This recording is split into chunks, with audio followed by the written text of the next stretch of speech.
Hello everyone, welcome to Technology Decoded with Gauri and sorry आज हम फिर से बात करने वाले हैं multi cloud and data recovery के ऊपर। हमने कल मॉड्यूल 1 फिनिश किया था, आज हम बात करने वाले मॉड्यूल 2 के बारे में। आज हम क्या चीज़ें डिस्कस करेंगे वो थोड़ा क्विकली बता देती हूँ। देखो, I can't go directly and से कि हम श्योर पे कर सकते हैं और AWS पे कर सकते हैं और GCP पे ये कर सकते हैं। Before that I want to give you guys a very very very solid foundation of everything that is required जब आप अपना एप्लीकेशन क्लाउड पे लेकर के जाते हो। ठीक है, so this particular session is all about this thing कि मैं आपका normal computing, normal cloud, basic application का फाउंडेशन कैसे जाता है एंड जब हम उसको स्केल करते हैं और मल्टी क्लाउड पे जाते हैं तो हमें क्या कंफ्यूजन्स होते हैं अलग अलग क्लाउड्स को लेकर के, हम उसके बारे में बात करेंगे।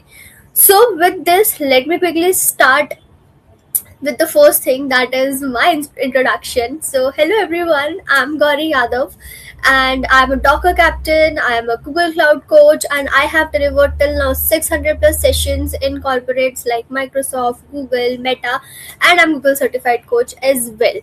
And I have till now mentored more than 1000 plus students. And मैं ये सीरीज क्यों चला रही हूँ call technology decoded with Gauri, which is by the way powered by AI line studio. Because जब हम बात करते हैं टेक के बारे में इन जनरल, जब हमारे दिमाग में ऐसे एक आता है बादल उड़ता हुआ कि यार ये तो बहुत कॉम्प्लेक्स है, उस कॉम्प्लेक्सिटी को हटाने के लिए we are having this series technology decoded with Gauri. With that all said, let's get started with our session. Allow me a second to share my screen and आज का एजेंडा डिस्कस करते हैं और चीज़ें परफॉर्म करते हैं। Allow me a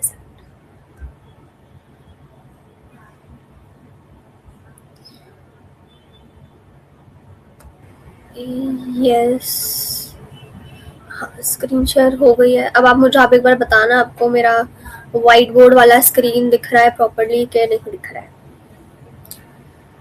I think so it would be visible.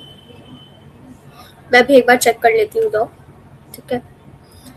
Late me check as well.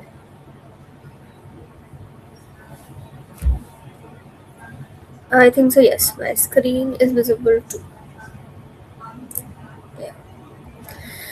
So सबसे पहले हम हमारे आज के एजेंडा के बारे में बात कर लेते हैं, which is सबसे पहले yes, welcome to, let me change the color, technology decoded with Gauri. Okay, सबसे पहले हम ये देखने वाले हैं कि हम जब कोई एप्लीकेशन क्लाउड पे लेकर के जाते हैं और उसको रन करते हैं तो what are the basic few things जो हमें चाहिए ही चाहिए होती है। तो we would be discussing that in this stage. फिर ऐसे कौन से बिल्डिंग ब्लॉक्स हैं जो हमें क्लाउड कंप्यूटिंग की तरफ लेकर के जाते हैं, ठीक है। फिर हम देखेंगे एक एक करके जो भी बिल्डिंग ब्लॉक्स हैं हमारे, वो क्या क्या करते हैं। तो फॉर एग्जांपल हम कंप्यूट देखेंगे, फिर डेटाबेस देखेंगे, स्टोरेज देखेंगे, नेटवर्किंग देखेंगे, फिर IAM सिक्योरिटी देखेंगे, फिर ऑब्जर्वेबिलिटी भी देखेंगे। फिर हम देखेंगे कि ये सारी की सारी चीज़ें जो मैंने ऊपर से लेकर के अभी तक एक्सप्लेन करी है वो मल्टी क्लाउड पे कैसे चलेगी। दैट्स इट, ठीक है। सो अब मैं quickly, let me erase this, allow me a second, okay, and then हम आगे बढ़ते हैं हमारे सेशन के साथ।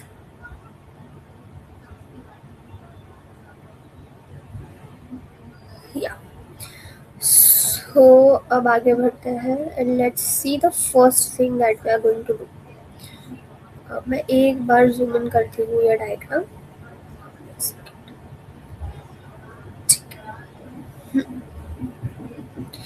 देखो, अब सबसे पहले हम किस चीज़ के बारे में बात कर रहे हैं। देखो, लोग अक्सर बोलते हैं कि हाँ हाँ ऐप तो आप क्लाउड पे डिप्लॉय कर दिया है, बट व्हेन दे से कि हाँ हमारा ऐप क्लाउड पे चला गया है, उसका एक्चुअल मीनिंग क्या होता है, what does it actually mean. Allow me a second, ठीक है। वो क्या कहना चाहते हैं और क्या हो रहा है, वो सारी चीजें समझते हैं। देखो बिहाइंड द सीन ना एक नहीं, दो नहीं, 5 से 6 ऐसे मेजर बिल्डिंग ब्लॉक्स होते हैं जो साइलेंटली काम कर रहे होते हैं to make your app actually work. और मतलब जब एक यूजर आता है और बटन क्लिक करता है तो उसके पीछे पूरा का पूरा क्लाउड इकोसिस्टम एक्टिव होता है। तो वो कैसे चलता है? तो सबसे पहले हम जिसके बारे में बात कर रहे हैं, दैट इज अवर यूजर। सबसे पहले हम यूजर के बारे में बात कर रहे हैं। देखो ये सब कुछ यहीं से स्टार्ट होता है। यूजर क्या होता है? आप ऐप ओपन करते हो, ठीक है, या ब्राउजर से आप जैसे क्रोम, सफारी, या फिर मोबाइल ऐप से लाइक एंड्रॉइड या iOS, आप इंस्टाग्राम या स्विगी ओपन करते हो तो आपको लगता है कि बस ऐप ओपन हुआ है, बट एक्चुअली रिक्वेस्ट क्लाउड तक ट्रैवल कर रही होती है। सो यूजर क्या है? यूजर आपका फर्स्ट ट्रिगर पॉइंट है टूवर्ड्स थिंग्स, है ना? So this is what we have learn to just कि user is the first entry point. ठीक है, अब हम एक बार आगे बढ़ते हैं और नेक्स्ट देखते हैं। And the next thing we would be talking about is networking. ठीक है, आई होप नेटवर्किंग विजिबल हो रहा होगा। ठीक है, लेट मी रेज दिस। या so now we are talking about the thing is networking. अब नेटवर्किंग क्या होता है? यूजर डायरेक्टली बैकएंड से बात नहीं कर सकता, बीच में एक इनविजिबल लेयर होती है, उस लेयर को हम नेटवर्किंग बोलते हैं। तो जब यूजर रिक्वेस्ट भेजता है, जब यूजर कोई रिक्वेस्ट भेज रहा है, ठीक है, तो वो पूरे के पूरे ये जो आपका इंटरनेट है, पूरे के पूरे इंटरनेट पे ट्रैवल कर रही है। तो ये पूरे इंटरनेट में जब एंटर होती है तो किसके थ्रू एंटर होती है? नेटवर्क में ही तो जाती है ना। और फिर डिसाइड होता है कि इसको प्रैक्टिकली जाना कहाँ है। जाना कहाँ है मतलब क्या? इसको राउट कहाँ होना है, वेयर इट वुड ट्रैवल, इसके राउटिंग टेबल्स कहाँ है। ठीक है, अगर for example if it has a load balancing, तो लोड बैलेंसर के पास जाना या नहीं जाना। So that's the thing. ठीक है, अब आगे बढ़ते हैं टूवर्ड्स द नेक्स्ट थिंग। ये तो हुआ नेटवर्किंग। ठीक है, अब आगे जाते हैं and let's look at the next thing, that is compute. Compute क्या होता है? देखो व्हाट इज कंप्यूट। यूजर ने रिक्वेस्ट भेजी, वो नेटवर्क ने उसको सही जगह पर राउट कर दिया, बट मेन हीरो क्या है? कंप्यूट है, राइट? ये वही जगह है जहां आपका पूरा का पूरा एप्लीकेशन रन होता है। मतलब जो भी आपका ऐप कर रहा है ना प्रोसेस, जैसे लॉगिन, जैसे आपका लॉगिन चेक करना, ठीक है, आपका डेटा प्रोसेस करना, रिस्पॉन्स जनरेट करना, ये सारी की सारी चीजें जो है ना वो कंप्यूट के थ्रू हो रही है। ठीक है,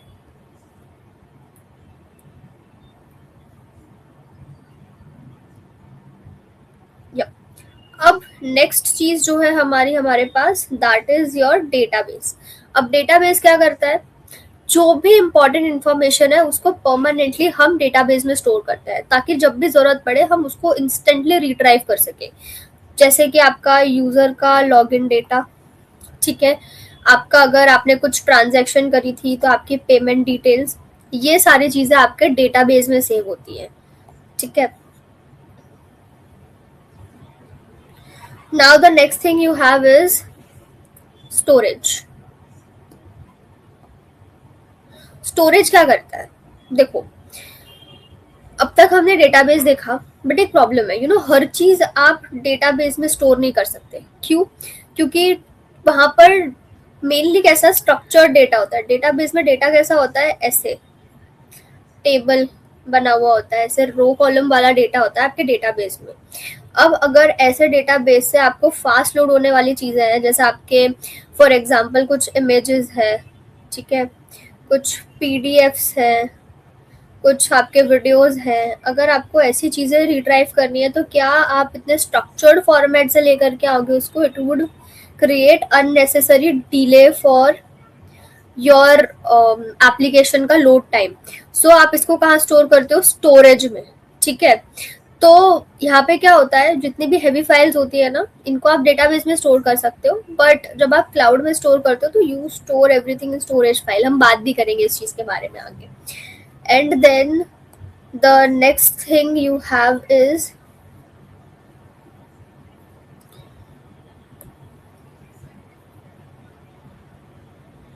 the next thing you have is your monitoring health and logs.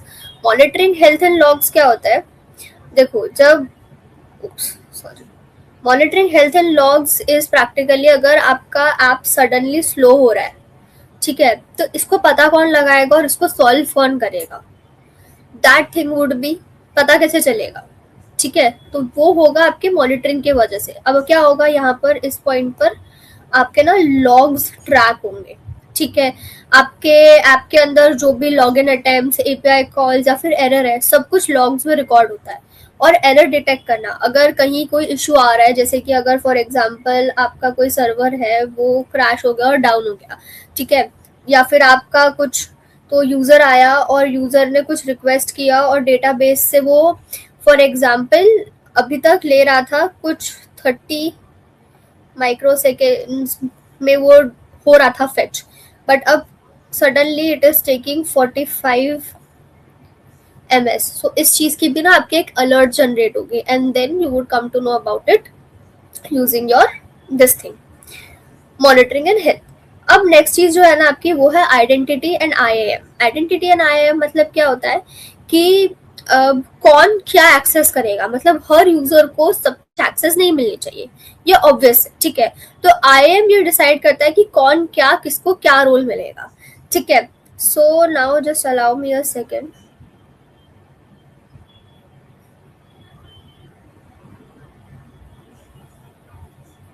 सी, ये जो आपके 6 पिलर्स दिख रहे हैं ना आपको यहाँ पर, विच is this. Number 1 is your compute. Number 1 is your compute. Second is your database. Third is your storage file. Fourth, networking. Fifth, monitoring and identity and access management. इनके बारे में अब हम काफी डिटेल में आगे चलेंगे. ठीक है, so now just allow me a second.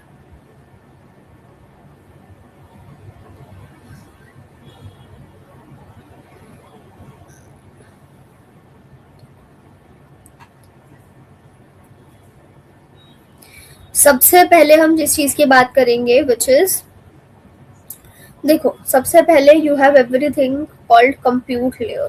ठीक है, कंप्यूट लेयर मतलब क्या होता है, ये जो आप ऐप देख रहे हो which is called quick shop app server. ठीक है, ये सिर्फ एक सर्वर नहीं है, ये ब्रेन है, ये आपका डिसीजन मेकिंग पावर रखता है.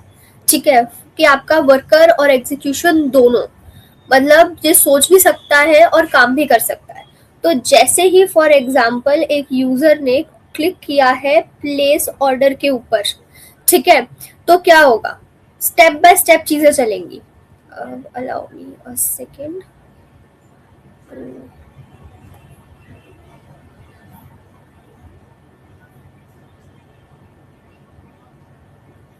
ठीक है, एक सेकेंड में स्मोक कर ले लेती हूँ. देखो स्टेप बाय स्टेप क्या चीजें चलेंगी. सबसे पहले आपका स्टॉक चेक होगा. स्टॉक चेक होगा का मतलब क्या होता है, कंप्यूट क्या करेगा, डेटाबेस को पिंग करेगा और देखेगा कि भाई ये जो XYZ प्रोडक्ट ये यूजर मांग रहा है वो क्या प्रेजेंट है कि नहीं है. ठीक है, तो यहाँ पे अगर स्टॉक होगा तो आपको अवेलेबल हो जाएगा, अगर नहीं होगा तो फिर tata bye bye. Then next thing क्या करेगा, ये प्राइस कैलकुलेट करेगा. मतलब अगर आपका स्टॉक अवेलेबल है तो next step would be pricing. तो कंप्यूट क्या कैलकुलेट करेगा कि आपका बेस प्राइस क्या था. ठीक है, फिर अगर उसके ऊपर कुछ डिस्काउंट है तो क्या डिस्काउंट है, उसके ऊपर टैक्सेस क्या है और उसके डिलीवरी चार्जेस क्या होने चाहिए. ठीक है, then if you have something called validate payment. Validate payment मतलब क्या, कि आपका पेमेंट गेटवे से चेकआउट हुआ, अब आपकी पेमेंट सक्सेसफुल थी या फेल हो गई, सो that would be done by validate payment. Payment successful होगी तभी आपका ऑर्डर कंफर्म होगा, this would be your next step. और जैसे ही आपका ऑर्डर कंफर्म होता है, यहाँ तक के लिए, अभी यहाँ तक के लिए तो क्या परफॉर्म हुआ था, रीड ऑपरेशन परफॉर्म हुआ था. ठीक है, बट जैसे ही आपका ऑर्डर कंफर्म हुआ, अब आपका राइट ऑपरेशन परफॉर्म होगा. वो डेटाबेस में जाकर के लिख देगा कि भाई ऑर्डर प्लेस हो गया है स्टॉक के अंदर। फॉर एग्जांपल अगर अभी 100 पीस थे किसी चीज के, तो आप उसको 99 पीस अपडेट हो जाएगा, ठीक है।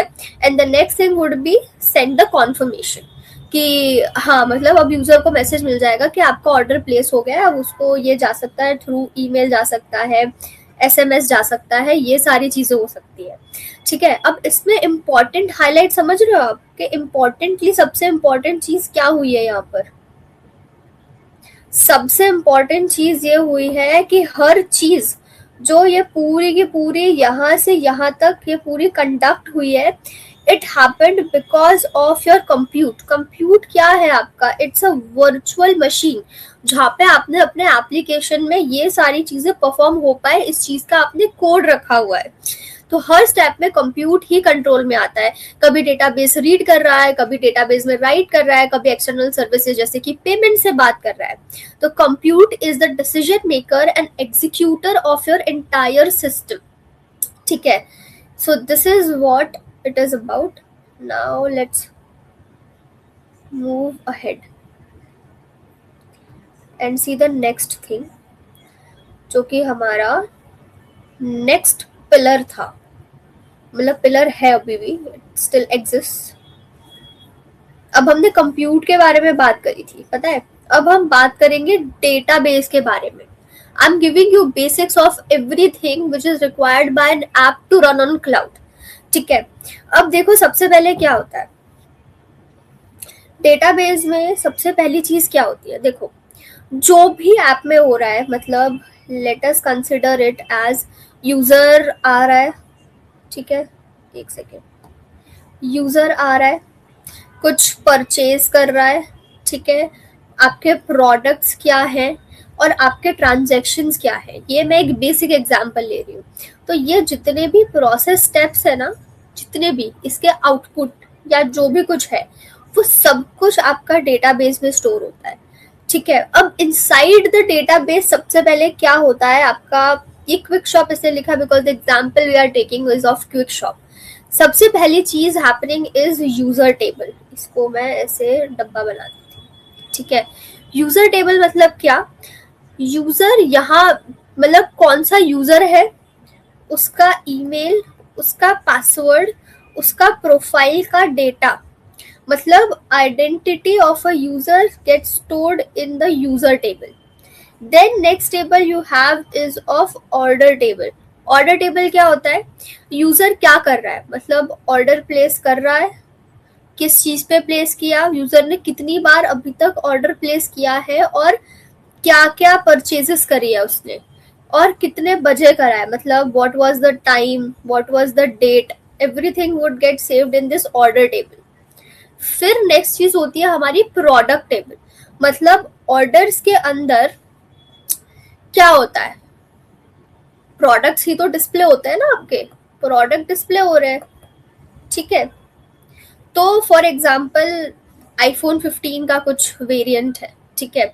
सो प्रोडक्ट क्या करेगा, जैसे ही आईफोन 15 के अंदर डिफरेंट वेरिएंट आएगा, जैसे फॉर एग्जाम्पल कुछ 128 GB for example 256 GB something, तो वो सब कुछ प्रोडक्ट टेबल के अंदर अपडेट हो जाएगा, या फिर कुछ नया कलर कुछ आया है, so that would be updated over here. Then next thing क्या होगा, इन्वेंटरी टेबल। इन्वेंटरी टेबल मतलब कितने आइटम्स क्या अवेलेबल है और कितना आपका सोल्ड आउट हो गया। फॉर एग्जाम्पल हम हर साल सुनते हैं ना कि ये जो एप्पल है उसने अपना आईफोन लॉन्च किया एंड लॉन्च के तुरंत बाद इन 1 hour everything got sold off. तो वो कैसे पता चलता होगा, इन्वेंटरी टेबल होगा ना उनका, कि फॉर एग्जाम्पल उन्होंने लिमिटेड कुछ 100 पीसेस निकाले थे एंड ऑर्डर प्लेस हो गया उसका, एंड प्लेस होने के बाद now it is just left with 0 pieces. ये चीज भी तो हो सकती है। So this is it. अब इसका रियल फ्लो समझो, ये रियली क्या चल रहा है। तो सबसे पहले यूजर आएगा और वो सर्च करेगा आईफोन 15 फॉर एग्जाम्पल।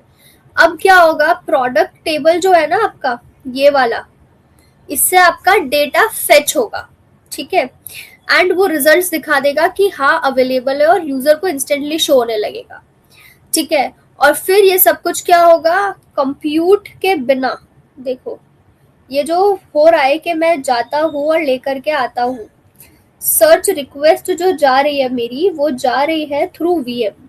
एक सेकेंड, मेरी सर्च रिक्वेस्ट जो जा रही है ना, वो थ्रू वीएम जा रही है, एंड देन वो जा रही है प्रोडक्ट टेबल में, एंड प्रोडक्ट टेबल से वो डेटा लेकर के आ रही है, एंड देन रिक्वेस्ट हो रहा है। सो कंप्यूट के बिना आपका डेटाबेस भी नहीं चलेगा अगर आपके एप्लीकेशन क्लाउड पर है तो। This is it. अब हम आगे बढ़ते हैं हमारे नेक्स्ट इम्पॉर्टेंट लेयर की तरफ। ठीक है, अब मैंने आपको एक चीज बताई थी, स्टोरेज।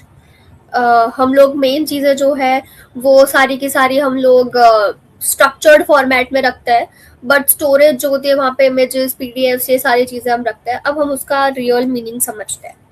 देखो, अभी फॉर एग्जाम्पल स्टोरेज मतलब कैसा होता है, आप समझो, is equivalent to your warehouse. ठीक है, डेटाबेस क्या करता है, स्ट्रक्चर्ड डेटा स्टोर करता है टेबल्स में, पर रियल वर्ल्ड में क्या होता है, इमेजेस होती है, वीडियोस होते हैं, पीडीएफ्स होते हैं। तो स्टोरेज में जाता क्या है, जो फाइल है ना वो स्टोरेज में है, और जो डेटा है ना वो डेटाबेस में है। तो अब फॉर एग्जाम्पल, अब आपने अमेजोन खोला है, ठीक है, and you are looking for a phone on Amazon, आप स्क्रोल कर रहे हो, तो आप यूजर हो, आपने अमेजोन खोला and you are searching for an iPhone, तो उसके जो प्रोडक्ट के इमेजेस आपको दिखाई देंगे ना वहां पर, वो कहाँ से फेच हो रहे हैं, वो आपके ये बेसिक वाली जो स्टोरेज होती है ना, जो क्लाउड प्रोवाइड करती है, ये वहां से कॉल होते हैं आपके।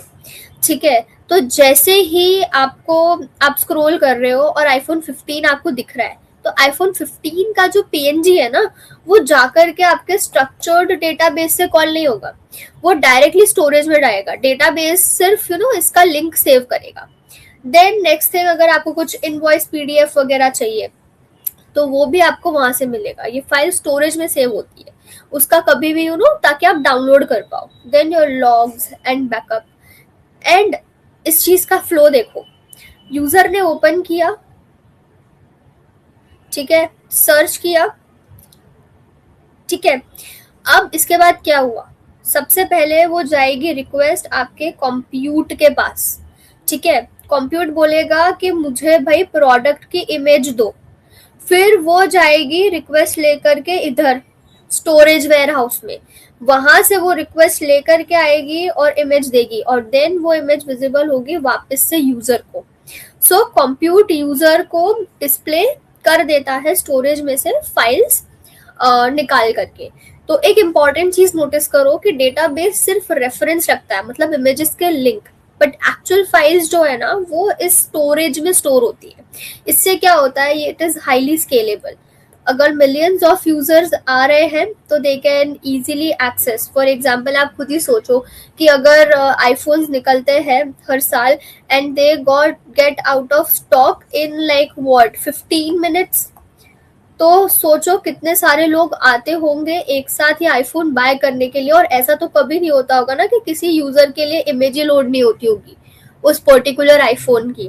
So how this particular thing works, it works because of the storage. अब आगे बढ़ते हैं हम हमारे नेक्स्ट इम्पॉर्टेंट कंपोनेंट के लिए, व्हिच इज दिस। देखो, हमने बहुत सारी चीजें देखी अभी तक, बट आप इमेजिन करो कि आपके पास नेटवर्क ही नहीं है, तो how any of this search, how any of this user experience would be possible. ठीक है, देखो, ये जो आप देख रहे हो ना, अभी तक हमने कंप्यूट देखा, डेटाबेस देखा, स्टोरेज समझा, बट एक चीज मिसिंग है, ये सब आपस में एक दूसरे से बात कैसे करते हैं, how do they connect, how do they even come to know कि इस यूजर ने आईफोन सर्च किया है और उसको इमेज फेच करके देनी है। How does this process works, ये कैसे काम करता है, उसकी तरफ देखते हैं हम लोग। मैं आपको नेटवर्किंग थोड़ी सी पढ़ा रही हूँ डीप में, ताकि it gets more clear to you जब हम और डिटेल में जाएं। So sorry, I was adjusting my table a bit. सबसे पहले क्या होता है, देखो, मैं आपका एक दिमागी तौर पे कॉन्टेक्स्ट सेट कर देती हूँ कि क्या होता है। देखो, एक इम्पॉर्टेंट मिथ जो है ना, आज मैं उसको ब्रेक कर देती हूँ। यूजर डायरेक्टली, कभी भी ऐसा होता है कि यूजर आया और यूजर डायरेक्टली, फॉर एग्जांपल हमारा ही प्रोडक्ट एआई लाइन स्टूडियो, कभी ऐसा होता है कि यूजर आया और एआई लाइन स्टूडियो के बैकएंड से डायरेक्टली बात कर रहा है और वो डायरेक्टली बैकएंड से सारी चीजें ले रहा है और directly talking to the backend, ये कभी चीज पॉसिबल होती ही नहीं। बीच में मल्टीपल लेयर्स होती है जो रिक्वेस्ट को गाइड करती है और सिक्योर करती है और ऑप्टिमाइज करती है कि कहाँ कहाँ जाना है और कैसे कैसे वर्क करना है। अब इस चीज का सबसे पहला स्टेप इज, फॉर एग्जाम्पल आपका यूजर आया quickshop.com पर, ठीक है। अब क्या होगा यहाँ पर, सिस्टम तो कंफ्यूज हो जाता होगा ना कि मुझे तो पता ही नहीं है क्विक शॉप क्या, क्योंकि सिस्टम है ना, ऐसे नहीं चलता कि आपने लिख दिया क्विक शॉप और सिस्टम को पता चल गया भी quickshop.com खोलना है। नहीं, ऐसे नहीं होता। It is divided in IP addresses. हर किसी चीज का एक डीएनएस होता है, डीएनएस होता है, आईपी एड्रेसेस होते हैं, ठीक है। So DNS is your domain name system, ठीक है। अब क्या होगा, आप यहाँ पे आ तो जाओगे, बट नेक्स्ट चीज क्या होगी, your request would never directly go to backend. वो सबसे पहले जाएगा और हिट करेगा डीएनएस। डीएनएस उसको क्या देगा, आईपी एड्रेस देगा कि ये जो पर्टिकुलर हमारी quickshop.com है वो किस आईपी एड्रेस पर चल रही है, ठीक है। एंड देन वो लोड बैलेंसर जाएगा। The next important step is edge layer. Edge layer क्या करती है, लोड बैलेंसर होता है यहाँ पे। ये लोड बैलेंसर क्या करता है ये बताती हूँ। देखो, फॉर एग्जाम्पल अभी आपकी जो एप्लीकेशन है उसके ऊपर रोज 100 यूजर्स आते हैं, आपके पास 2 सर्वर्स है, इक्वली वो 50-50 लोगों को सर्व कर सकते हैं। अब आपने कोई सेल चलाई और अब अचानक से आपके 1000 फॉर एग्जाम्पल लोग आ गए, ठीक है। तो अब क्या ये 50-50 हैंडल करने वाले जो सर्वर्स हैं वो इस 1000 का ट्रैफिक हैंडल कर पाएंगे? पॉसिबिलिटी ही नहीं है। तो इस चीज में क्या होगा, you need to do auto scaling. Auto scaling बाद में कभी बताऊंगी, ठीक है। अब आपने और सर्वर्स बना दिए, ठीक है, और सर्वर्स बना दिए आपने। अब इसमें 50 चल रहे हैं, इसमें 50 चल रहे हैं, 50 एंड सो ऑन। अब ये लोड बैलेंसर क्या डिसाइड करेगा पता है, कि ये जो पहला वाला 50 है ना, ये तो ऑलरेडी भर गया है, तो अब मुझे ना नेक्स्ट वाले पे जंप करना चाहिए। ये वाला 50 भी भर गया है, मुझे नेक्स्ट वाले पे लोगों को राउट करना चाहिए। ये भी भर गया है, नेक्स्ट सर्वर पे जाना चाहिए। तो ये चीज कौन क्लियर करता है, this gets cleared by load balancer, ठीक है। अब आगे बढ़ते हैं हमारी नेक्स्ट चीज की तरफ। just allow me a second because I need to make this up again, ठीक है।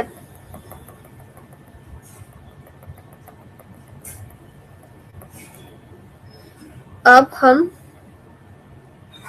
नेक्स्ट चीज की तरफ आते हैं and let me scroll it bit इन, या। अब एनालॉजी तो समझ ली आपने, ये चीज समझ ली कि लोड बैलेंसर कैसे हैंडल कर रहा है। अब रिक्वेस्ट आती है इस प्राइवेट नेटवर्क पे, which is your private virtual cloud, ठीक है। ये क्या है, ये आपका सिक्योर जोन है। सिक्योर जोन है मतलब क्या, यहाँ पर आपका एक्चुअल रिसोर्सेज रहते हैं, डायरेक्ट पब्लिक एक्सेस अलाउड नहीं होती। तो क्या होता है, आपका जो वर्चुअल मशीन होता है ना, वो इस सिक्योर्ड सिस्टम के अंदर होता है, जहाँ पे आपका बैकएंड रन करने के लिए आपका सारा का सारा कोड मौजूद है, वो यहाँ पर होता है। तो फॉर एग्जाम्पल अगर लोड सर्वर बोलता है कि तू इस सर्वर पर जा, तो रिक्वेस्ट कहाँ आती है यार, रिक्वेस्ट इस वीएम के ऊपर आती है, ठीक है। और फिर जहाँ से आपका एक्चुअली ऐप रन हो पाए। अब इस चीज में आपका एक इंटरनल कनेक्टिविटी भी बैठती है, यूजिंग फॉर एग्जांपल अगर आपको डेटाबेस से कुछ रीड करना है, राइट करना है, अगर आपको स्टोरेज से कुछ फास्ट फेच करने वाले फाइल्स चाहिए तो आप स्टोरेज से ले सकते हो। तो क्या हुआ इस पूरे फ्लो में, देखो वीएम आया, लोड बैलेंसर के पास गया, लोड बैलेंसर वीपीसी के पास गया, और वीपीसी में आपकी सारी की सारी चीजें थी जो आपको प्राइवेटली एक्सेस करने के लिए चाहिए। So this is what it is about when we say कि हम नेटवर्किंग में ऐसे बात कर रहे हैं. ठीक है, this is one of the important things that we covered. अब नेक्स्ट इम्पॉर्टेंट चीज हमारी जो है वो है हमारा IAM.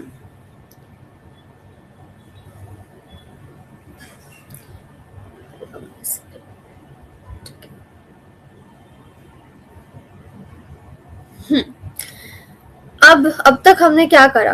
अब तक हमने पूरा का पूरा बिल्ड कर लिया. हमने कंप्यूट, डेटाबेस, स्टोरेज, नेटवर्किंग सब कुछ देख लिया. हमारा सिस्टम ऑलमोस्ट रेडी है. आपका ऐप चल भी रहा है. बट एक डेंजरस क्वेश्चन ओवर हियर कि आप डिसाइड कैसे करते हो कि कौन क्या एक्सेस कर पाएगा. तो उसके लिए हमारे पास है IAM. That is your permission set practically. ठीक है, कि हु, व्हाट प्लस परमिशन. तो हु मतलब क्या होता है आपका आइडेंटिटी. आई मतलब एक्सेस. ए मतलब आपका एक्सेस होता है. एंड एम मतलब and management. So that is what identity and access management is about. अब आइडेंटिटी में आपका क्या होता है? देखो, आइडेंटिटी इज अबाउट हु. ठीक है, कौन कर रहा है, कि सबसे पहले सिस्टम में कौन एग्जिस्ट करता है. मतलब आपके एप्स सर्वर, मतलब आपका ऐप सर्वर VM जो है, आपका डेवलपर और आपका लॉगिंग सर्विस, ये चीज ऑलरेडी होती है. ठीक है, अब रिसोर्सेज मतलब ये क्या क्या एक्सेस कर सकते हैं. क्या ये डेटाबेस एक्सेस कर सकते हैं, क्या ये स्टोरेज एक्सेस कर सकते हैं, क्या ये लॉगिंग सिस्टम एक्सेस कर सकते हैं. फिर आता है आपका roles and permissions. Roles and permissions are like, for example आपका जो VM है ये वाला, ठीक है, उसके पास क्या डेटाबेस रीड करने की परमिशन है? रीड करने की परमिशन होगी तो कर लेगा.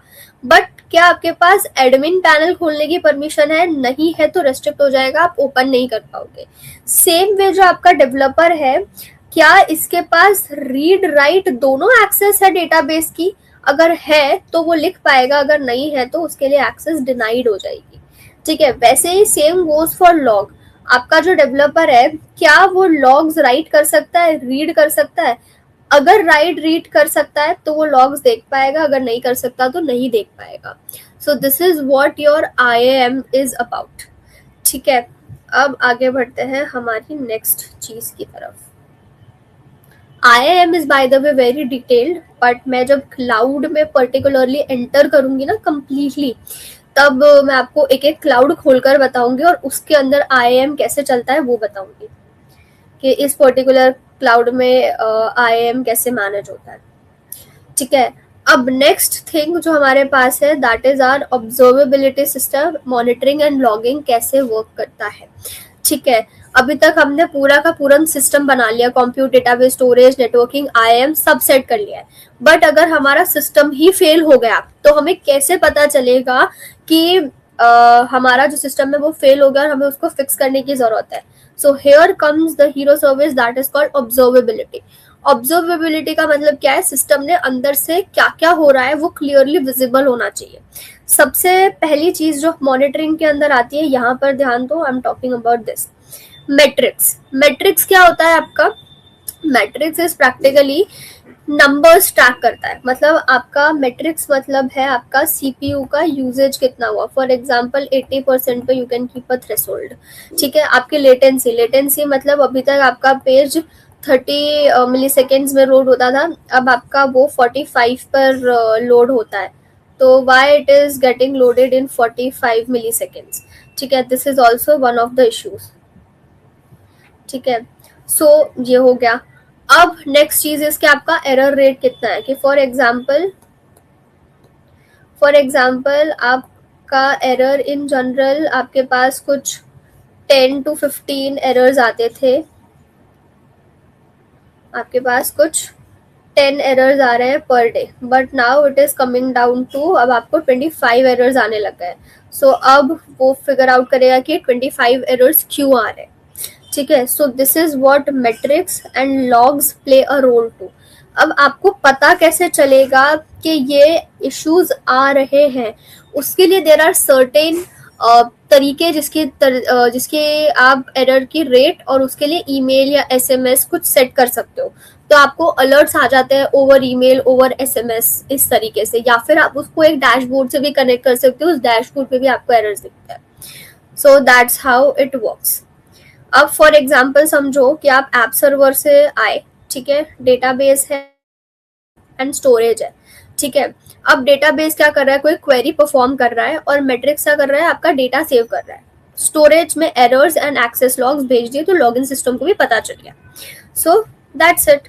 अब हमारा पूरा का पूरा जो कंप्यूटिंग सिस्टम है ना, पूरा का पूरा क्लाउड में जो भी रिक्वायर्ड है, वो विद दिस हमने सारी चीजें हमारी डिस्कस कर ली है जो जरूरी है, ठीक है। Just allow me a second. अब जब मैंने आपको बोला कि हम कंप्यूट के बारे में बात कर रहे हैं, यहाँ पर हमारी वर्चुअल मशीन्स चलती है।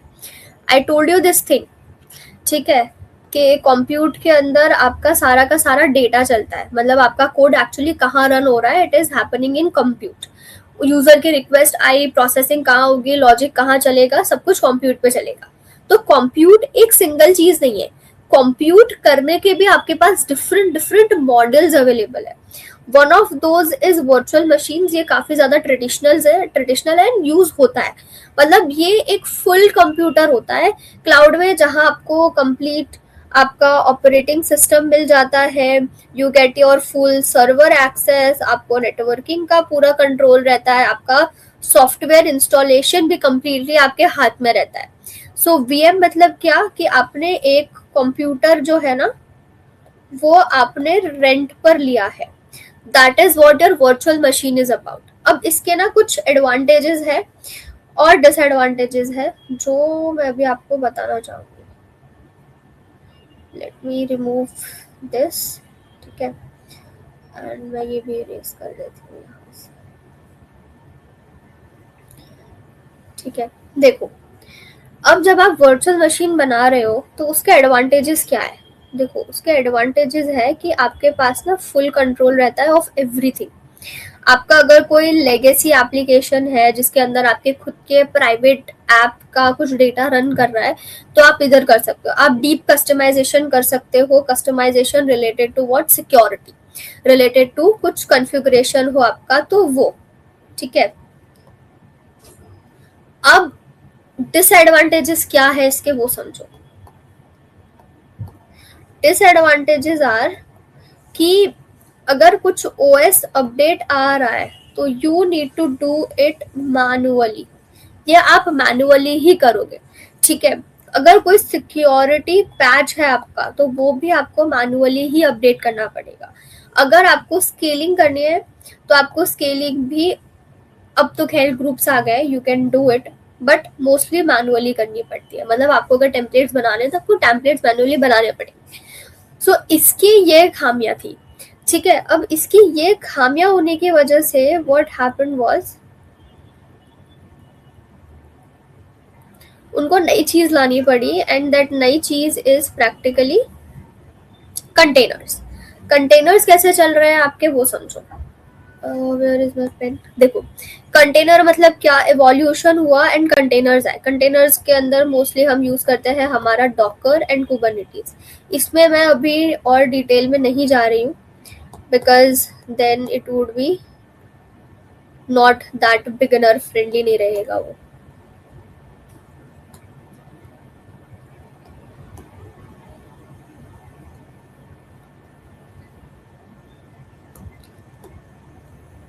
कुबरनेटिस, ठीक है।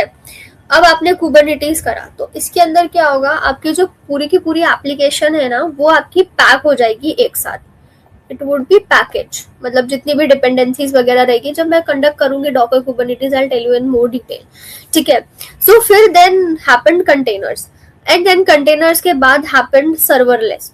ओके, मैंने बहुत सारे लोगों को ये बोलते हुए सुना है कि सर्वरलेस का मतलब तो यही है ना कि बिना सर्वर के चलेगा। नहीं, ऐसा नहीं होता।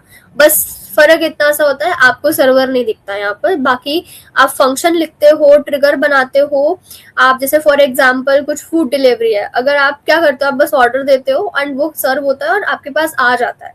तो इसका फायदा क्या है कि आपको सर्वर मैनेजमेंट नहीं करना, ऑटो स्केलिंग खुद से हो जाती है, आप अपने यूजेज के लिए पे करते हो बस। और अगर आपको कुछ फास्ट डिप्लॉयमेंट करना होता है तो आप उसके लिए पे करते हो।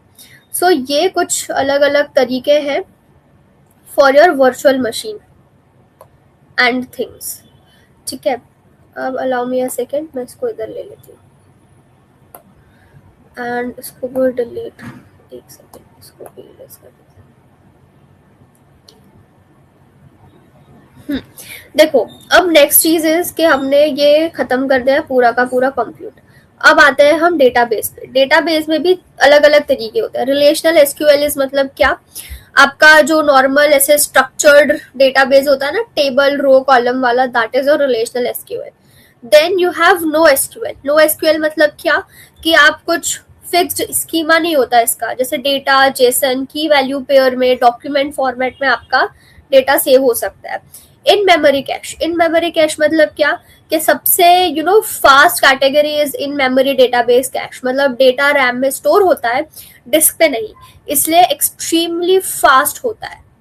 ठीक है, एंड देन इसके बाद वी हैव स्टोरेज। स्टोरेज में भी अलग अलग चीजें होती है। देखो, स्टोरेज में क्या होता है, सबसे पहला type is object storage. Object storage मतलब क्या, जैसे ही आपने कोई फाइल्स को स्टोर किया तो वो ऑब्जेक्ट के फॉर्म में स्टोर किया, मतलब हर फाइल का एक यूनिक यूआरएल होता है। जैसे कि आप गूगल ड्राइव में जैसे सिस्टम पर अपलोड करते हो तो आपको लिंक मिल जाता है ना एक्सेस करने के लिए। सो यहाँ पे क्या क्या जाता है, इमेजेस, वीडियोस, पीडीएफ्स, बैकअप्स, ये सारी चीजें ऑब्जेक्ट स्टोरेज में जाती हैं। Cloud mostly object storage use करता है। And then next thing you have is block storage. Block storage मतलब क्या, ये स्टोरेज एक डिस्क मतलब हार्ड ड्राइव की तरह बिहेव करती है, डायरेक्टली वीएम सर्वर के साथ अटैच हो जाती है, ताकि कोई एक्सटर्नल हार्ड डिस्क सर्वर के साथ अगर आपको लगाना है तो आप लगा सकते हो। इसके अंदर क्या होता है, डेटाबेस, ऑपरेटिंग सिस्टम की फाइल्स, एप्लीकेशन के लिए कुछ फास्ट रीराइट के लिए अगर आपको लगाना हो तो that you can go ahead and do with block storage. फिर नेक्स्ट आता है आपका फाइल स्टोरेज। फाइल स्टोरेज क्या होता है, ये एक शेयर्ड फाइल सिस्टम होता है, मतलब मल्टीपल सर्वर्स के बीच एक ही स्टोरेज को एक्सेस कर सकते हैं। जैसे ऑफिस का एक शेयर्ड फोल्डर, जैसे कोई नेटवर्क ड्राइव हो गए जहां सब टीम मेंबर्स एक्सेस कर सकते हैं। तो इसमें क्या होता है, आपका शेयर्ड डॉक्यूमेंट्स होता है, टीम फाइल्स होता है, कुछ सीएमएस सिस्टम, वेब सर्वर के कुछ शेयर्ड एक्सेसेस, एसेट्स, वो सारी चीजें आपके इस तरीके से होती है। तो ये मैंने आपको कैटेगराइज तो कर दिया यहाँ पर। ठीक है, अब आते हैं हम मेन क्वेश्चन पर। Allow me a second. अच्छा, आप लोगों ने कई लोगों को ये बोलते हुए सुना होगा ना कि just do one cloud and you are good to go.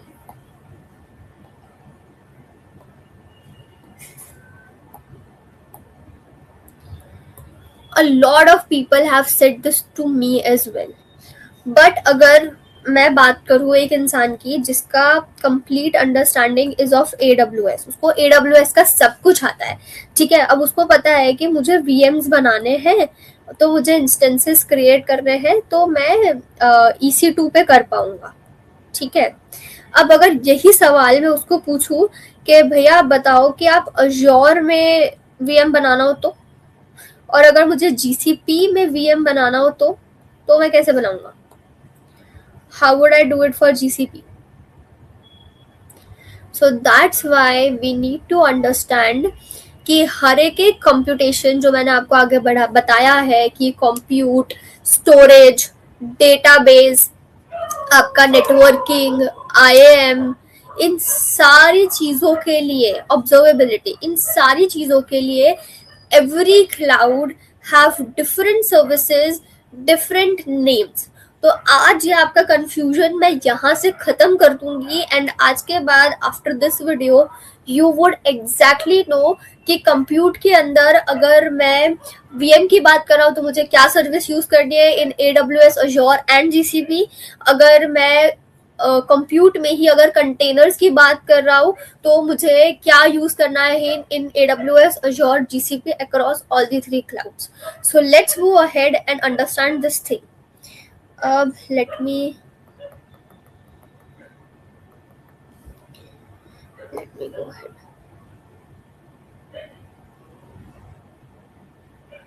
Yeah.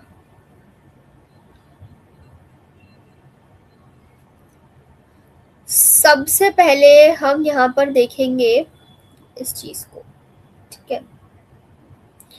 This is a complete comparison and ये जो कंप्लीट डायग्राम आप देख रहे हो, I have made each and every diagram using ALN Studio and in just 15 to 20 seconds it gave me diagrams like this. Yes, and I have generated it using multi cloud का एक feature है in ALN Studio जहाँ पर आप अपना use case for multi cloud भी दे सकते हो. मल्टी क्लाउड के लिए भी आपको डायग्राम बना करके देता है, ठीक है. अब देखो, सबसे पहले this is all about AWS, GCP, Azure, everything in versus, ठीक है. अब सबसे पहला आता है हमारा virtual machine, that is our lowest layer over here.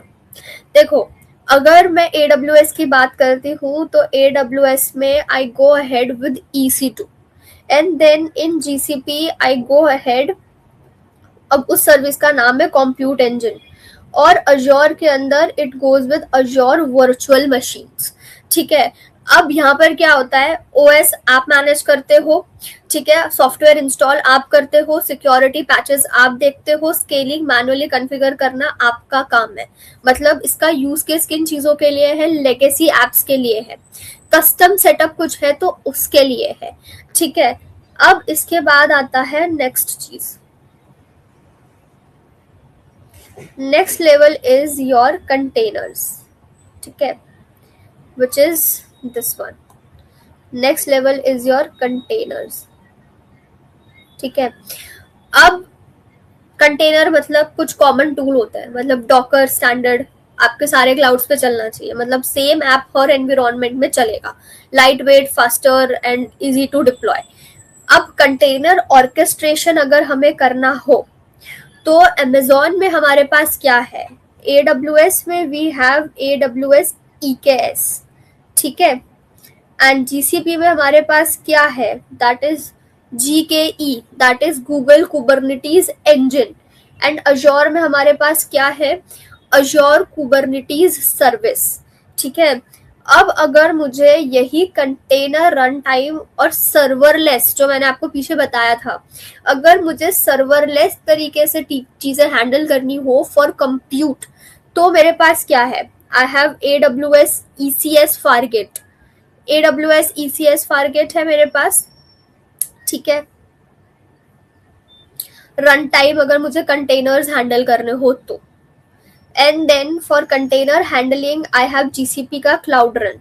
And for same way अगर कंटेनर हैंडलिंग मुझे अजोर के लिए करनी हो तो I have service called Azure container apps, ठीक है. अब थोड़ा सा और इसको जूम इन करते हैं यहाँ पर, ठीक है.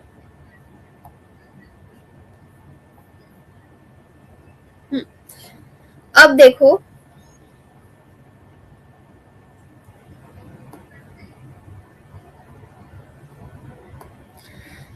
अब अगर मुझे सर्वरलेस कंप्यूट परफॉर्म करना है, जो मैंने आपको आगे बताया था, तो उसके लिए मेरे पास क्या है, उसके लिए मेरे पास है AWS का लैम्डा.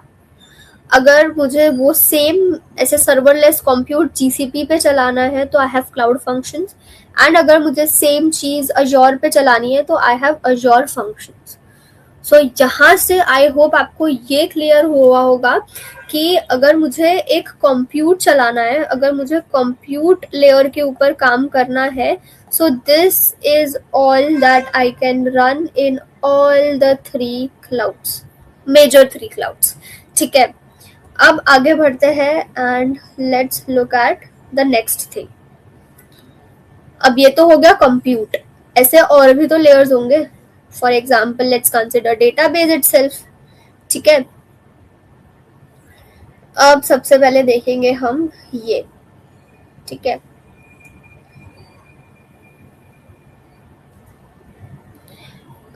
थोड़ा और जूम इन कर लेती हूँ मैं.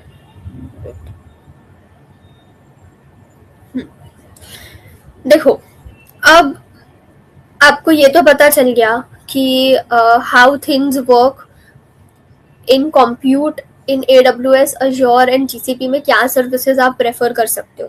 सेम वे अगर आपको डेटाबेस सर्विसेज अगर आपको रेफर करनी हो for your AWS, Azure and GCP, तो क्या करना चाहिए. देखो, सबसे पहले अगर आपको ट्रेडिशनल डेटाबेस से डील करना है ना, तो you need to do is AWS के अंदर आपको चाहिए दिस.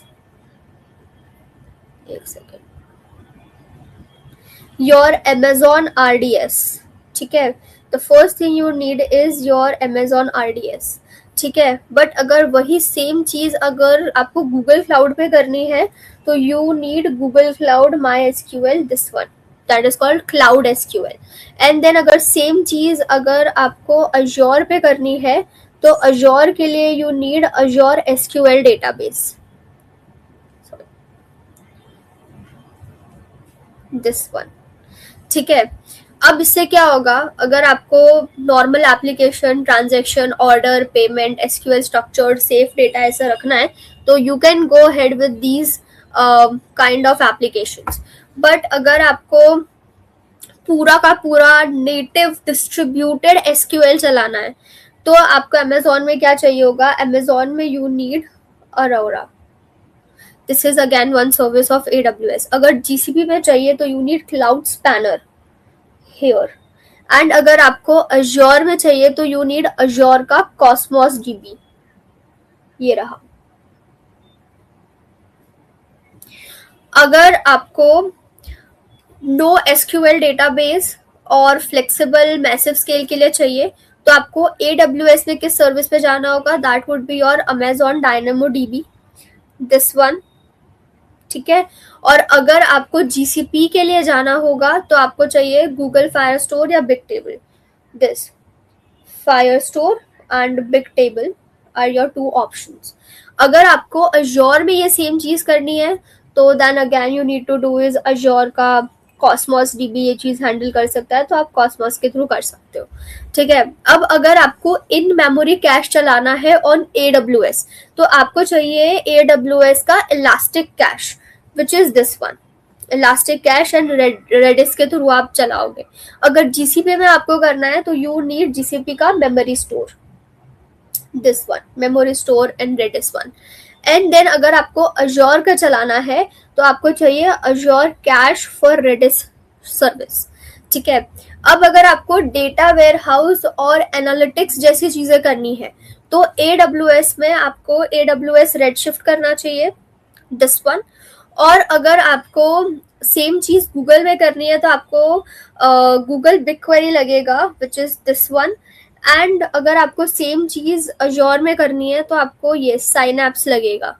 ठीक है, for analytics. So this is it. बाकी ये सारी जो चीजें हैं, ये मैं आपको बाद में एक्सप्लेन करूंगी जब मैं आपको लाइक एक एक पढ़ा रही होंगी, जब मैं आपको एक एक क्लाउड करवाऊंगी ना, because this is quite deep and quite ऐसे टू अंडरस्टैंड. इसमें थोड़ा सा आपको अलग पॉलिसीज के बारे में डिस्कशन करना पड़ेगा, तो ये मैं आपको तब बताऊंगी. तो आई होप आपको अब क्लियर हुआ होगा कि अगर मुझे डेटाबेस रिलेटेड चीजें करनी है ऑन 3 ऑफ द क्लाउड्स, तो मेरे पास क्या क्या ऑप्शंस है. ठीक है, now let's go ahead and understand the next thing, which is active storage. जो मैंने आपको बताया था, block storage, object storage, active. ठीक है, तो अब सबसे पहले हम देखेंगे कि अगर मुझे ऑब्जेक्ट स्टोरेज के साथ डील करना है, ठीक है, तो मेरे पास AWS की क्या सर्विस है. For AWS I have AWS S3, Amazon S3. अब अगर सेम चीज मुझे ऑब्जेक्ट स्टोरेज रिलेटेड चीजें करनी है इन GCP, तो I would be choosing cloud storage. और अगर मुझे Azure में करनी है, तो then I would go ahead with Azure blob storage. ठीक है, let's go ahead and look at the next thing. अब सेम वे अगर मुझे ब्लॉक स्टोरेज चलाना है, so what I will do is, मैं AWS के अंदर EBS सर्विस लूंगी. What is EBS? Elastic beanstalk. And GCP में it is called persistent disk, service नहीं है अलग से, but it's an option that you get, ठीक है। देन अजोर के अंदर you need to go ahead with managed disk का ऑप्शन, ठीक है। अब same way let's understand this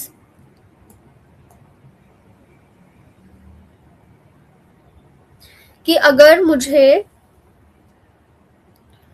for example अगर मुझे फाइल स्टोरेज रिलेटेड चीजें करनी है तो मैं क्या करूंगी, तो then my first option for AWS would be Amazon EFS और Amazon FSX। अब तो शायद FSX is not the reference, EFS is the reference.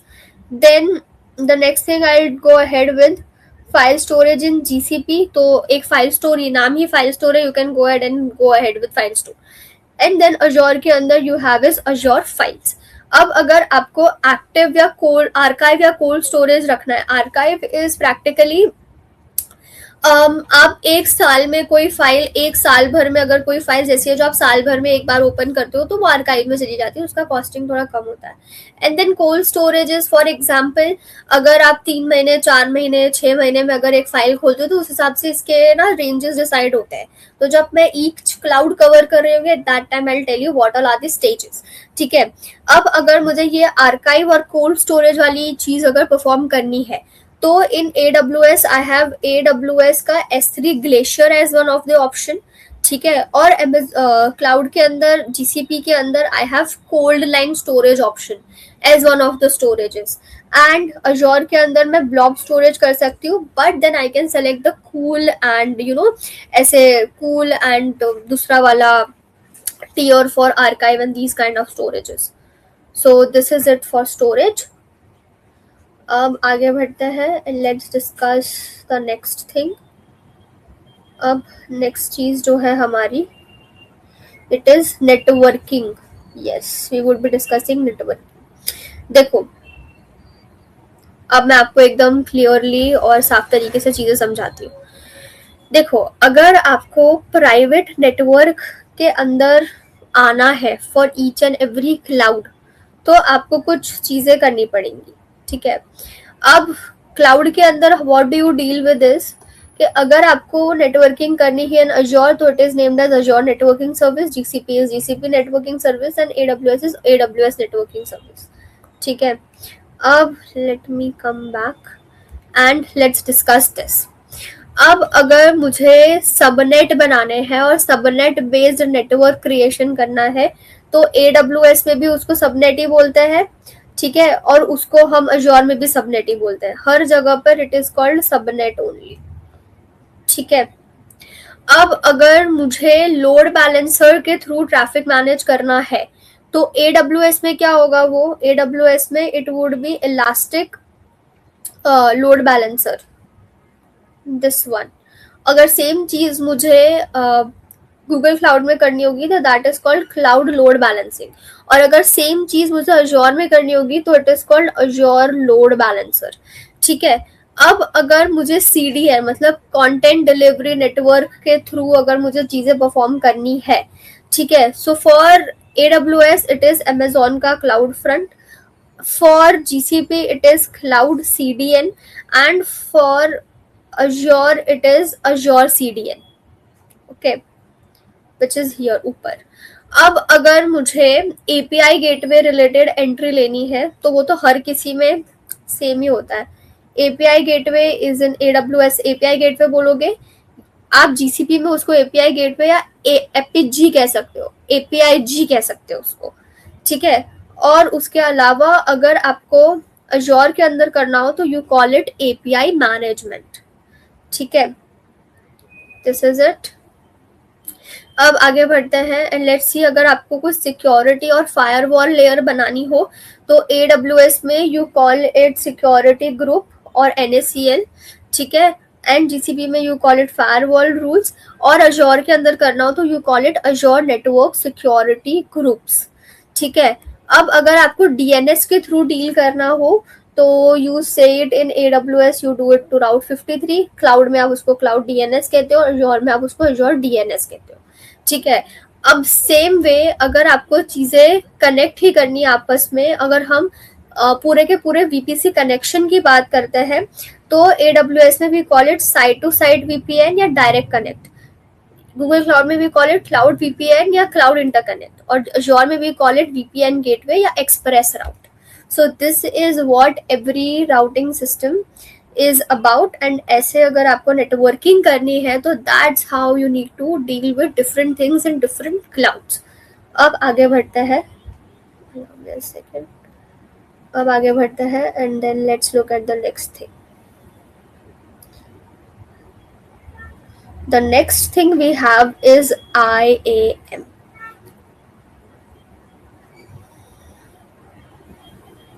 Yeah.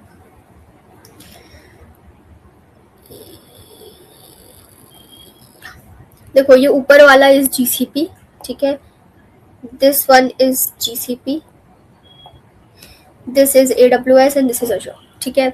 अब अगर मुझे ये आप समझो कि अब अगर मुझे आइडेंटिटी वाला अगर गेम खेलना हो पूरा का पूरा तो AWS में it is called AWS IAM, IAM user, AWS SSO, ठीक है. ऐसी सारी चीजें बोलते हैं.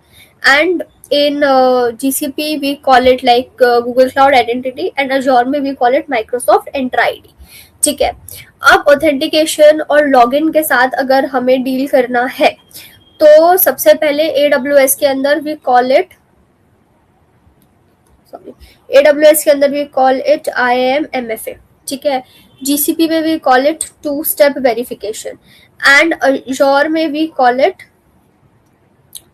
MFA in Microsoft Entra ID, this one, ठीक है. अब अगर हमें डील करना हो हमारे ऑथेंटिकेशन क्या क्या कर सकता है, ठीक है, तो AWS में क्या होगा, AWS में it would be IAM users plus policies and roles, so it would be this, ठीक है. एंड अगर सेम चीज अगर मुझे GCP में करनी होगी सो it would be my simple IAM over here, ठीक है. और अगर यही सेम चीज अगर मुझे Azure में करनी होगी तो it would be my Azure role based access, ठीक है. अब आगे बढ़ते हैं एंड देखते हैं अगर मुझे सर्विस की आइडेंटिटीज मतलब एक्सेस कितना कितना है. IAM for roles, Google service account, this one we would do Google service account here for Google, okay. And Azure के लिए हम क्या करेंगे, Azure के लिए हम सिंपली Azure मैनेज्ड आइडेंटिटीज लगा देंगे, ये वाला, ठीक है. अब अगर मुझे सीक्रेट्स एंड की मैनेजमेंट करना होगा तो AWS के अंदर is KMS, that is your key management system plus AWS key management. And for Azure we have key vault. And same way अगर मुझे GCP में करना होगा तो again I have called cloud KMS plus secret manager, that is my key management system for Google cloud and उसका key management system vault and all secret management, ठीक है. अब अगर मुझे enterprise identity and SSO related चीजें करनी है तो AWS के अंदर it would B AWS SSO, ठीक है. एंड सर्विस डायरेक्टली एंड वो सारी चीजें बन जाएंगी, ठीक है. This would be this AWS service directory. And अगर मुझे ये चीज फॉर GCP करनी होगी तो मेरा आइडेंटिटी एंड IAP के थ्रू होगा. और अगर ये सेम चीज मुझे Azure में करनी होगी तो it would be Microsoft Entra ID plus Azure AD वाला, दिस, ठीक है. अब अगर मुझे क्या करना होगा, देखो अब अगर मुझे और चीजें करनी है फॉर एग्जाम्पल तो what I can do is practically की मैनेजमेंट सिस्टम हो गया है मेरा, डायरेक्टरी हो गया, IAM रोल्स एंड सर्विसेज से डीलिंग हो जाएगी. सो this is what it is about. अब हम लास्ट चीज से डील करेंगे, that is the last thing, observability. तीनों के तीनों प्लेटफॉर्म्स में देख लो कैसे वर्क कर रहा है, ठीक है. इधर ही शेयर कर रही हूँ. I hope it is good visible now, ठीक है. हाँ देखो अगर मुझे मॉनिटरिंग और मेट्रिक्स नंबर्स के साथ डील करना है तो AWS में मेरा काम AWS क्लाउड वॉच से हो जाएगा. अब अगर सेम काम मुझे GCP में करना है तो मुझे गूगल क्लाउड मॉनिटरिंग करना पड़ेगा, विच इज दिस. अगर सेम काम मुझे अजोर में करना है then I need to do Azure monitor which is this. ठीक है. अब अगर मुझे अलर्टिंग चाहिए मेरे प्रॉब्लम्स को डिटेक्शन करके, तो AWS के अंदर I have cloud watch alarms. Same way in GCP I have something called monitoring alerts. मैं क्लाउड मॉनिटरिंग अलर्ट्स के थ्रू कर सकती हूँ. और अजोर के अंदर I can do it with simply monitor alerts. ठीक है. अब अगर मुझे लॉगिंग इवेंट या सिस्टम स्टोरी जाननी है, ठीक है, कि क्या हुआ, कैसे हुआ, एग्जैक्टली कब हुआ, तो AWS के अंदर I have something called cloud watch logs. ठीक है. In GCP I have called audit logs. And अगर मुझे अजोर में चाहिए तो I have activity logs plus diagnostic logs. ठीक है. GCP में भी I can go head with cloud logging plus audit logs.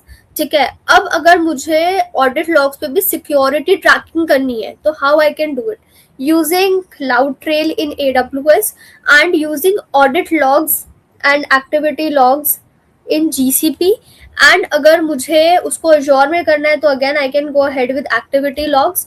अगर मुझे लॉग एनालिसिस करना है तो मैं क्या करूंगी, cloud watch with log analysis I can do.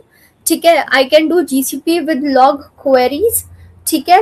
And I can go ahead with log analysis.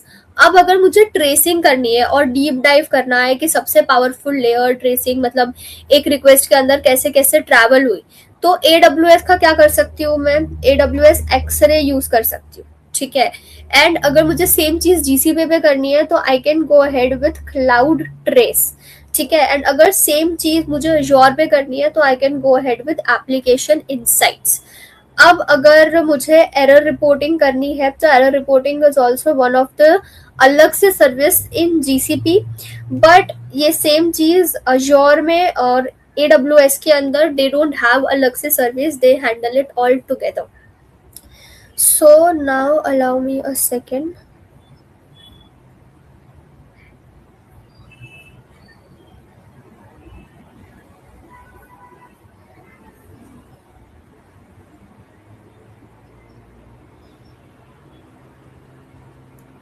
So I hope कि पूरा का पूरा आपको सिस्टम क्लियर हुआ होगा that what all we did today. अब मैं एक बार आपको क्विकली ले जाती हूँ स्टार्टिंग में टू मैप कि हमने क्या क्या सीखा और हमने क्या क्या करा. ठीक है. Over here. So this is it. या देखो, सबसे पहले हमने क्या देखा कि एक ऐप को चलाने के लिए मुझे कंप्यूट पे क्या चाहिए क्या नहीं चाहिए. ठीक है. तो कंप्यूट, नेटवर्किंग, डेटाबेस, स्टोरेज, सारी चीजें आ गई. अब मुझे क्लाउड के एक एक जैसे कंप्यूटिंग है तो उसमें क्या क्या चल रहा है, डेटाबेस है उसमें क्या क्या चल रहा है, स्टोरेज है उसमें क्या क्या चल रहा है. तो हमने कंप्यूट का डीप डाइव किया, हमने डेटाबेस का डीप डाइव किया, हमने स्टोरेज का डीप डाइव किया, नेटवर्किंग का किया, IAM देखा, ऑब्जर्वेबिलिटी देखा. फिर हमने एक डिस्ट्रीब्यूशन देखा कि कैसे कैसे मैपिंग हो रही है और कैसे कैसे टुकड़ों में टूटा हुआ है. जैसे अगर कंप्यूट भी करना है तो वर्चुअल मशीन्स है मेरे पास कंटेनर्स है, मेरे पास सर्वरलेस है. ठीक है. फिर हमने देखा कि अगर मुझे कंप्यूटिंग तीनों पे करनी है तो कैसे चलेगी. फिर हमने डेटाबेस देखा कि तीनों क्लाउड में कैसे चलेगा, स्टोरेज कैसे चलेगा, नेटवर्किंग कैसे चलेगी, सिक्योरिटी कैसे चलेगी, ऑब्जर्वेबिलिटी कैसे चलेगी. एंड देन फिर हमने हमारा पूरा का पूरा एंड टू एंड फ्लो देख लिया that how things would work. Now allow me a second to stop this and come back.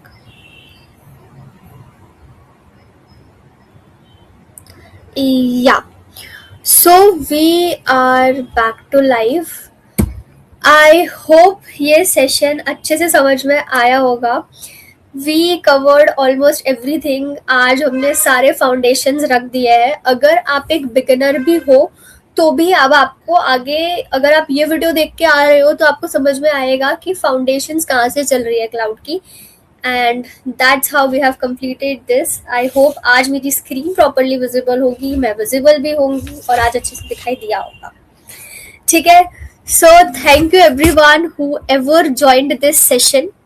And again सबके डाउट्स सॉल्व करना पॉसिबल नहीं है लिंक्डइन पर. So kindly join the WhatsApp community and do give a try to AI Line Studio. I have generated all the diagrams using Airline Studio, so you can give it a try. And WhatsApp community की link भी इसके caption में है. You can join there. And I'm ending the live now. Bye bye. Take care. Have a nice day.